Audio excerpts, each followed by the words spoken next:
Hello, everyone. Good morning. Happy Sunday. I just love getting up here and seeing everybody all at once. It's like the best part of my week. Get to see everybody. Thank you so much for being here today. I'm going to continue on in our series going over our vision statement. And the topic for today is building a culture of the priority of family. So the point that this is coming from is this part of our vision statement that says, we are building God-centered marriages and families that are the dwelling place of God and the cornerstone of a healthy society. So you might have noticed the name of our church is Colorado Family Church. And if you've seen our banner on the back of the church, our kind of motto or tagline is healing the world through building God-centered families. So this is a big deal for us. I'm going to start with a quote from our founder, Reverend Moon. The basic unit of society is a family. The church should center around families. And the nation should also center around families. A blessed family is like newly born Adam and Eve. So something that I've come to recognize anytime we give a message on family is I'm scouring the Bible for quotes that relate to the topic that I'm going to give. And whenever we're talking about family, I always come up short. There's very few quotes about what family life should look like in the Bible. There's honor thy father and thy mother, and like children are a blessing. There's like 5 or 6 that we hear frequently, but there is a limitation. And actually, even this morning, Mike was like, "Do you have a video for your message?" And I was like, "Well, I'm talking about family." And he's like, "Well, there's that one that we always use when we talk about family." So some of you may have recognized this video. Because even out of the tens of thousands of Christian songs out there that are amazing and that I love them, there's this one that we found that really has to do with really asking God to be the center of our family and then, spreading that to our children. And there's just not much out there. So what I love about our faith and what Reverend and Mrs. Moon taught us is this central point that actually family is key. And I think that we all know it in our hearts. Or we want to believe it in our hearts, but maybe the reality that we grew up with or what we see in the world discourages us, or maybe we think, oh, it's not really possible, or it's not feasible to have a beautiful, loving family. But I think that deep down, our design is, as Reverend Moon says, to be born in love, to live in love, and to die in love. And that starts in the family. So I think that one of the reasons why we don't hear about this very often, even in typical Christian faith, is that Jesus himself was not able to establish a family. He was crucified very early in his life. But that is, if we study divine principle, and actually if we look at the Bible closely enough, there are a lot of clues that this is what God wanted from the beginning, from Adam and Eve, right? Well, I just took away the quote in the most important part. A blessed family is like newly born Adam and Eve. So what this is saying is that when God first breathed life into his children, their design, their purpose, their ideal was not to eat of the fruit and not for Cain and Abel to kill each other, but that Adam and Eve would have grown up in the love of God as their parent and then established true love within themselves. And then naturally, in having children, that would be the only environment that the children experienced growing up. This is actually was God's hope for each one of us. This breaks my heart a little bit because I look out and I see each one of you and I think, this is what God wanted for you, and this is what God wanted for you. To only be born into love and to experience love. So, we are not there, but this is what God envisioned.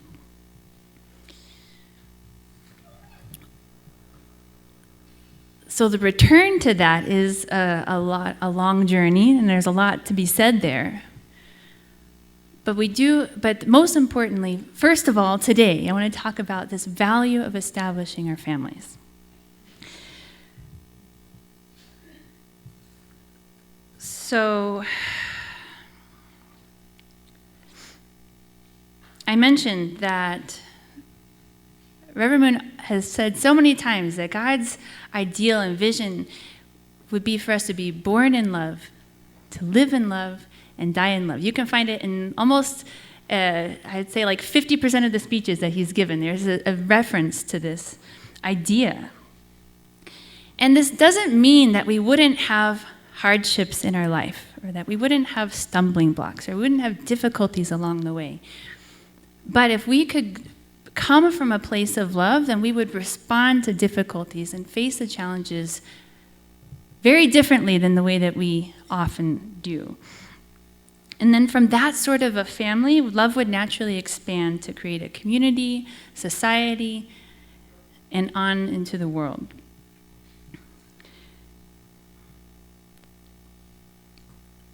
Unfortunately, what many of us learn in our family growing up is not healthy ways to deal with challenges or difficulties in our life. To protect myself, to guard my heart, because those that we trusted maybe broke our trust. But our natural inclination from birth is to love and trust our parents. It really is in our design. And it shows me that this was God's ideal for each one of us. You know, I read stories. I don't know if any of you follow Humans of New York. Anybody follow Humans of New York on Facebook? Okay, we got a couple. Okay.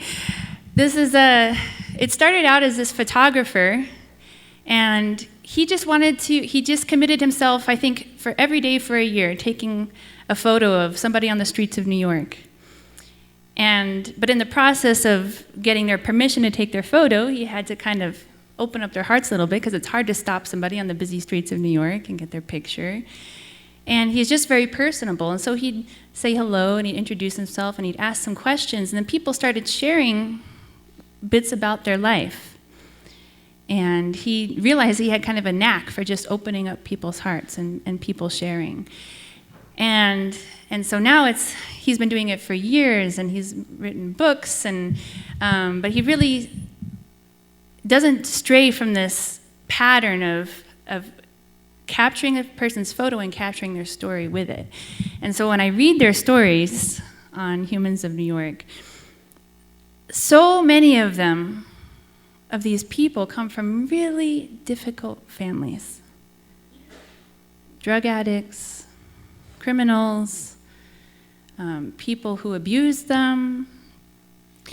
But I see this theme when they talk about their childhood, is that even when their parents neglected them, maybe for 2 days didn't feed them any food, or would hit them, or would do drugs in front of them, as a small child, their desire was simply to be with their parents, to receive their parents' love, and to make them happy.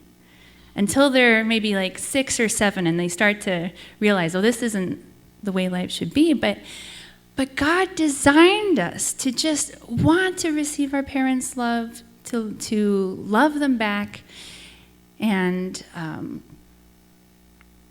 it just kind of shows me that even in the worst of situations, that's our desire, to have that. So I think there's a lot of people in the world who because of difficult experiences in their family, kind of try to discredit the value of family. I don't need them. I can make my own life without my parents. And in some cases, yeah, maybe in the worst cases, that's what's necessary, but it's not what God wanted. So from this, we can't deny that the first experiences in our life, the first 5 years, there's so many studies out there that say everything I need to know I learned in kindergarten. The first 5 years, first 3 years of our life is how we learn to interact with the whole world. And so everything that we see in society is actually just a larger expression of how we learn to relate in our families. Here's a couple more quotes. The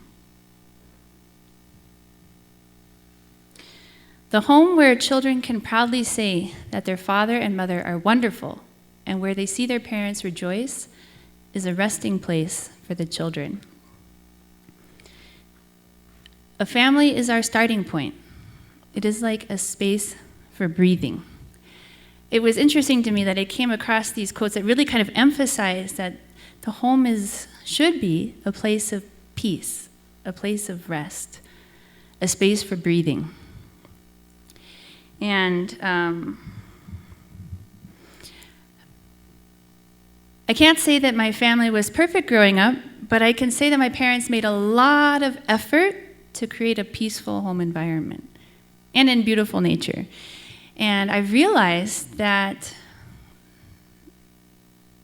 having that space and having that peaceful environment growing up, for me, has created a peace inside of myself that I bring with me wherever I go. I'm living in the middle of urban Denver, which is very outside of where I would probably prefer to live. and schedule is crazy, everything is crazy so much of the time. But I realize that I have this, maybe a slightly unusual capacity to be able to deal with it. Because I think I carry a lot of peace in myself from my early home environment.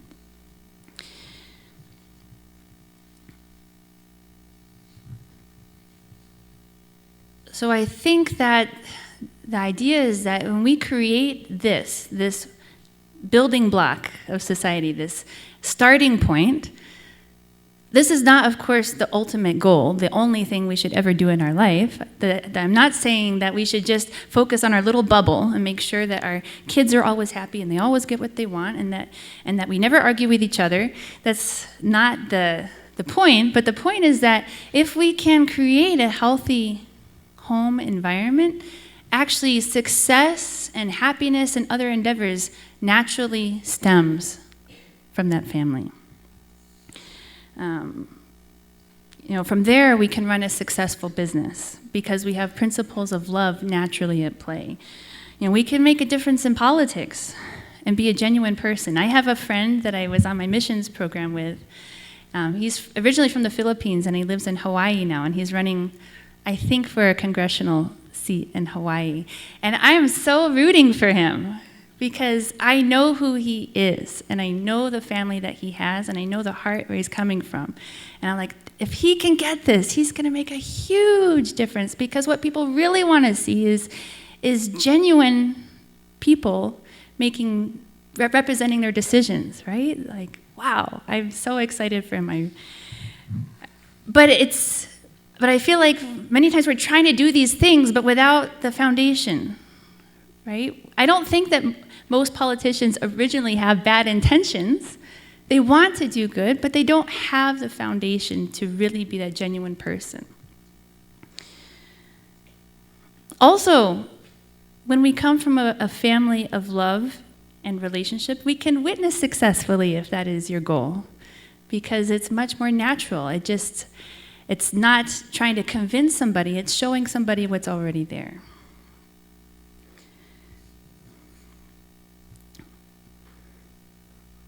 So I have this quote from Mother Teresa. I'm sure most of you have heard this before.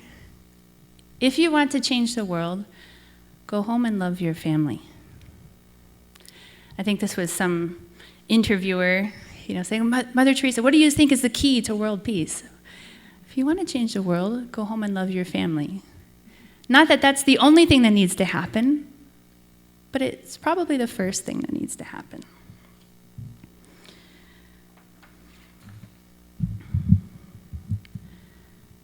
Here's another quote from our founder. Even if you are not very successful in a materialistic sense. If you had achieved love in your family, centering on true parents, true husband and wife, and true children, and if you led such a peaceful life that everyone, regardless of who they were, wished to follow in your footsteps, then no one could deny that such a family was a happy one. I had this experience growing up. I have to say, I didn't have a whole lot of friends, and they didn't spend a lot of time in my house because everybody lived like 30 minutes away from each other, or 45 minutes away from each other. But the friends that I did have and that did come and spend time at my house growing up, later on, when they were in high school, or even after we, graduated from high school and we talked later, they were like, your parents' house felt like my second home growing up. I always felt so peaceful there. Your parents were always so kind. And they still tell that to me. That was like 20 years ago. They appreciate the environment that was created. So the point is, this is a huge focus of our vision statement. It's only one point in it, but it is huge. Because we believe that happiness and success will stem from these loving, God-centered families. I also want to say that I can see how that maybe if you feel like your home life wasn't this loving, peaceful environment growing up, maybe the first 3 or 5 years of your life was not, you didn't feel like you were born in love or grow up in love. This is not to say that this is not attainable for you or that you have to be like this. And if you're not, well, you're out of luck. You missed out on the most important part of your life. No, I'm not saying that. But the point is that no matter where you're at right now, whether your early childhood or maybe you've got some difficulties in your family right now, whether it's with your adult parents or with your young children right now, wherever you are at right now, any effort that is made to improve a relationship or to forgive a relationship or to restore a relationship that's been difficult or to heal a hurt that you've been holding on to, any small bit of progress, I really believe, makes a huge difference. First of all, in our own personal life and the results that we'll see down the road, but also to God. Because I think sometimes we think of doing things for God as being huge, providential things. Witnessing to a certain number of people, or giving the blessing to a certain number of people, or bringing people to an event. I need to get this number. And if I can do that, then I can show God what I did. And not to say that we don't do those things, but I really believe that just as valuable, if not more valuable to God, is one relationship that we can heal in our life. Or being able to express love in a way that is received to somebody in our family that maybe they weren't able to receive before. Like these seem like small things, but as we said in the first quote, this is kind of the most important thing to God. A blessed family is like newly born Adam and Eve. Think of the love that God created Adam and Eve with, and the hope that God had for them to create a beautiful family and a beautiful world, living in the Garden of Eden. God has that same kind of love and hope for us, and maybe we've got a harder start. So God has compassion for us. We're starting off with difficulties in our life. We're starting off with hurt. We're starting off with difficulties. So God understands. But when we can make one step forward, then God is like, wow. They're getting there. They know my heart. And God is like, Rick Warren often says, you don't have to figure out how to do something good for God. We just have to remove the obstacles, because growth and goodness is actually the design. So if we can heal the hurts, if we can remove some obstacles, like God is right there ready to help us. So the point of this message is not to say that, there's an ideal to reach and you have to be there, and if you aren't there, to feel bad about it, but rather to emphasize the value and benefit of starting wherever we are at and taking one step forward at a time. It is always worth it. I don't think anybody could ever say, well, I really regret forgiving my parents. I should never have done that. Or, I really regret all that time I spent praying for my children and thinking about how to express my love to them. That was a waste of time. Nobody says that, right? It's always worth it. It's always worth whatever effort we can make. So that's an introduction to this vision point. See what Pastor Mike comes up with next week. But this is something that very near and dear to my heart. When I spent some time reflecting on what should be the purpose, what is my vision for my life. And I was in an environment where we had the opportunity to create a mission statement for my life. I've actually had a couple opportunities to do this, and I've always kind of struggled through it. Here we go again. I've got to write this down. Like, I can write down my purpose in my life. It was hard to relate to. But then this one time, it was like, I got it. I know what the purpose of my life is. And the purpose of my life is to create a truly loving family where love is palpable between me and my husband, and between my children, and hopefully within the kids. But it's real. Not that it's always beautiful, that it's always pristine, and we never argue, but that the love is real. And that if it's real, then other people will feel that too, and they'll be drawn to that. And so that it will just spill out to other people, and I can share that love with other people. That was it. I was like, we've got it. So this is huge to me, but I think that for God also, one way or another, He wants to be able to experience that. Not only is the family the resting place of our children, but actually it's God's dwelling place too. God wants to rest in our families. So please join me in prayer. Heavenly Parent, good morning. Thank you for a beautiful fall day. We really feel so much of your love for us through nature. And it's a reminder that while we go through different seasons in our life, and while sometimes it's beautiful and happy and goes well, there will be times when it's cold and dark and difficult, but that there's beauty in all of these seasons of our life. And so I pray that in our families also, as we go through our different seasons, and sometimes we go through really busy seasons of our life, and sometimes things go a little slower. We don't know what should be next. But I just pray that we can look to you and really invite you to guide us, to lead us with strong hands, so that we can also take hold of you and lead our families and lead others to find you as well. Heavenly Parent, thank you so much for your compassion for us, your care for us,